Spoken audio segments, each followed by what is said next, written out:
E3 is still underway. Yesterday, we ended up getting some Black Ops 4 content here up on the channel started once again, and of course, we're going to be doing a lot of stuff with Black Ops 4 the next couple of days here up on the channel, but today I want to talk to you guys a little bit about something that was mentioned in passing by some of the developers when prepping for E3, in which they said that they were working on things, of course, from reveal to now, up until when we'll see it maybe next at maybe Comic-Con or Gamescom, and whatever the beta may be for the full public release of everything across all platforms.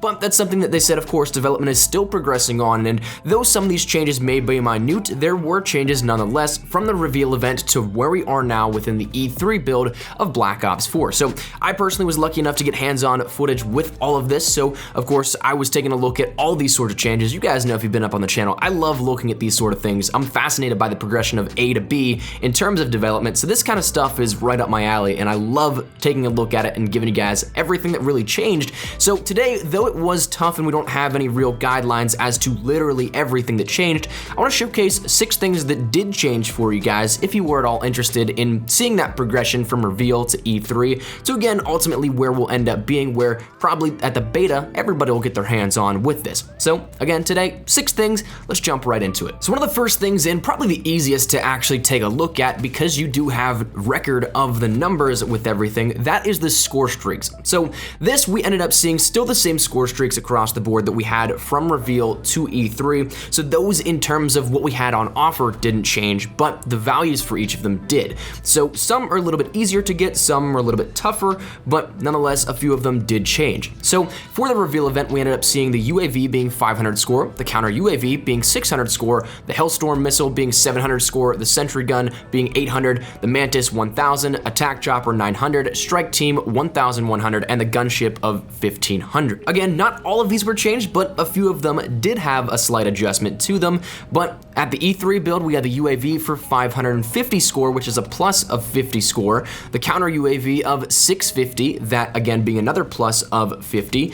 Then we had a couple in line stay the same, the Hellstorm and Sentry were the same, but the Mantis actually moved down to 900 score, which is a decrease or a buff, I guess, in a sense of the score for 100 points because it is easier to get. The attack chopper was the opposite of that, in which it actually got an additional 100 score put onto that, so it's now 1000. So those two were flip-flopped in terms of which one comes first. Then strike team stayed the same at 1100, and the gunship actually got a 200 score increase to bring that to a total of 1700 score. So a lot tougher to get that one in the sense of just sheer gameplay and what you might have to do to obtain it. But again, those are some of the changes here at that one that I think will make some of these a little bit more challenging, but also brings everything more in line. You see that the more easier to get ones got a slight increase to bring them up to the mid-range more so, and then that of the gunship was really the only one that stood out as still that really high streak that may be a little bit tougher to obtain. But moving along, we're going to move into what I think is probably the biggest change here to the game that really does change a little bit more of the core and fundamentals of how you might actually play the game. At the reveal, one of the biggest things that stood out was not only that you had to manually regenerate your health, but there was something called the stim shot that allowed you to do that much more often and immediately compared to that of just the standard health regeneration. So whenever you took a look at it, health regeneration offered you the nice ability in which if you didn't equip stim shot, you could have something, say, like body armor, which gave you a little bit more in terms of what you could take for damage before you really started to take a hit towards your health. But on the opposite side of the spectrum, if you did take stim shot, you got the ability to regen your health much faster, and also you got it back immediately. So it definitely was a big talking point of everything that we saw at the reveal event, and that was something that if you take a look at the actual statistics of it, if you broke it down, you got your health back instantly, plus there was only a 2-second recharge delay on the stim shot itself.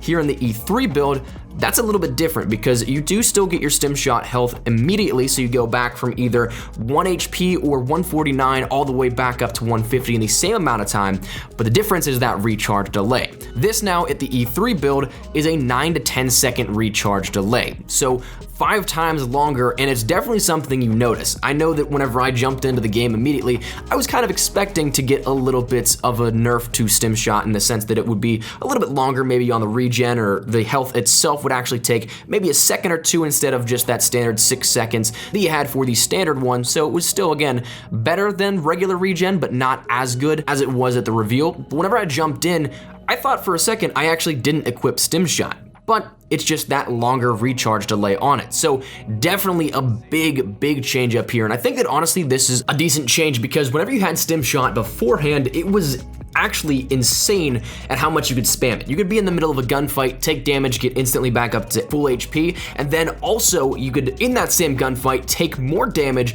but still back off and then regen once again. So it was definitely something that was maybe problematic, but I think that this definitely levels the playing ground in terms of regen or standard, and also for having something you can equip to do it immediately. So recharge delays are relatively the same now, but now it just comes down to which one gives you your health faster, essentially. So it's definitely a hard nerf, but one that honestly I think might be a good move for how we see this going forward.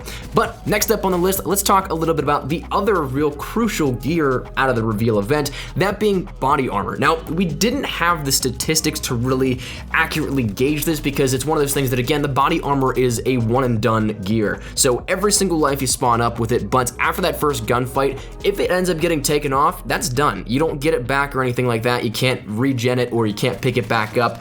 That's something that is just done. So this definitely makes it a little bit harder to gauge in something that may skew a little bit of what we know, but that said, it seems at the moment that the body armor actually got an increase of 1, maybe 2 shots in which it'll allow you to take, in the sense, before it ends up breaking. So that was something that it was partially a crutch gear at the reveal event, but it wasn't all that bad. Stim was definitely way more used than that of the body armor, but this gives it a little bit more of competition now between those two in particular. So I'll be interested to see where this one goes and if we end up seeing any more buffs or nerfs to this one in particular, but that said, that's where we're at right now with the E3 build of Black Ops 4.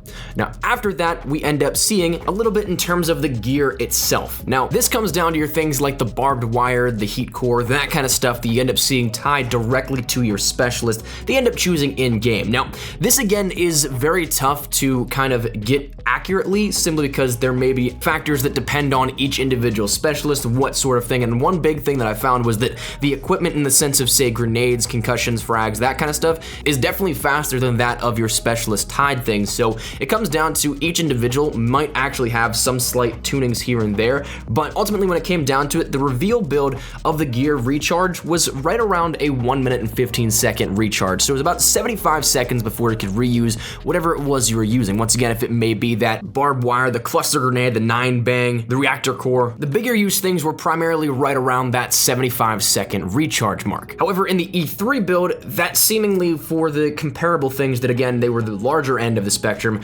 were right around a 1 minute and 45-second recharge, which is about 105 seconds there. So it is, again, a big change in the sense that these are now nerfed a little bit, but then it comes back down to the smaller things too, like the grappling hook. That was something that from the reveal event build to the E3 build that we have now, I didn't see much of a change, so it might be only some of these were changed, but there were definitely ones that I noticed did have a slight difference in the terms of the recharge delay on some of them. So I don't know how many of them in particular did actually get changed. I didn't get as much hands-on footage as a lot of people think. We only played a few games, so therefore I could not play around with every single specialist and really try out every single thing that they had available to them, but it was definitely something that some of them were for sure changed. So we'll let you guys know about them. It's interesting to see where these may go again, but moving along a little bit further, these next ones are really dealing with slight weapon adjustments, and I say slight in a very serious manner. You have to keep in mind, I go into these videos looking for things that change, so I really dive deep into them, but if you guys actually don't necessarily look at each individual small thing,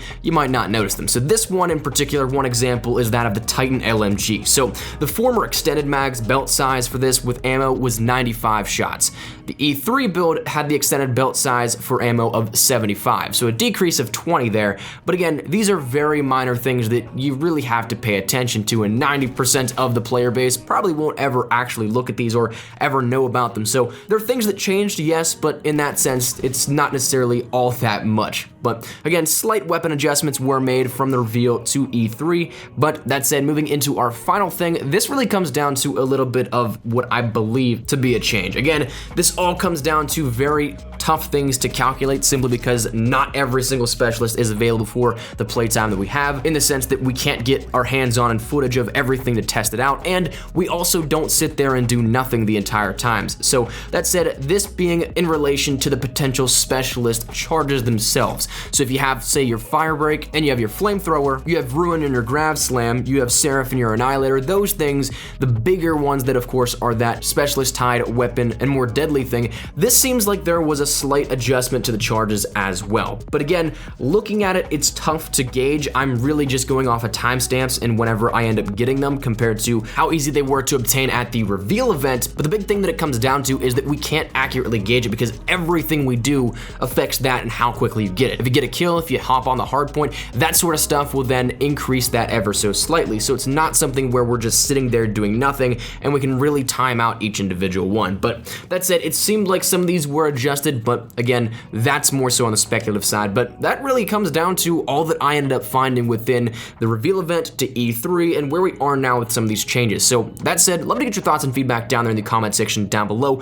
What do you guys think of this? Do you think that some of these changes were warranted? Do you think that some were great moves? Do you think that some were bad? Whatever it may be, let me know your thoughts down there in the comment section down below. Love to get your thoughts on it, so feel free to let me know. But hopefully you guys enjoyed the video. If you guys did, make sure you drop a like down below. And of course, if you guys are new to the channel, make sure you guys subscribe. We're gonna keep you guys up to date with all things Black Ops 4. We have so much stuff to go in depth with and a lot of content here in the next couple of days. So if you guys are interested in that, make sure you hit that subscribe button so you don't miss a single thing. Hit that bell icon as well to turn on notifications. And if you guys wanna follow me over on Twitter and Instagram as well, best places to get connected with me outside of YouTube. So those links are as well in the description below.